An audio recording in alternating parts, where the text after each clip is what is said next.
দাড়ি পাল্লা মার্কায় সিন মারিও। প্রতিটি স্বাক্ষরের জন্য একটি মূল্য রয়েছে। এই ব্যবস্থা ভেতর থেকে পচে গেছে। আমি একটি সৎ প্রশাসন চাই, সেজন্যই আমার ভোট পাল্লার পক্ষে। ওরা দিনে দুপুরে আমার জমি ছিনিয়ে নিয়েছে, আমার আর কেউ নেই, আমি ন্যায় বিচার চাই, তাই আমার ভোট দাঁড়িপাল্লায়।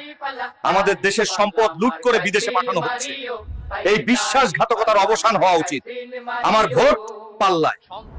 আমার কলম শৃঙ্খলিত, সত্যবন্দী, আমি নির্ভয় লিখতে চাই, তাই আমার ভোট দুর্নীতির বিরুদ্ধে, চাঁদাবাজির বিরুদ্ধে, ভূমিদস্যুদের বিরুদ্ধে, লুটেরাদের বিরুদ্ধে। দেশ আমাদের, অধিকার আমাদের, রায় একটাই, ভোট হবে পাল্লায়।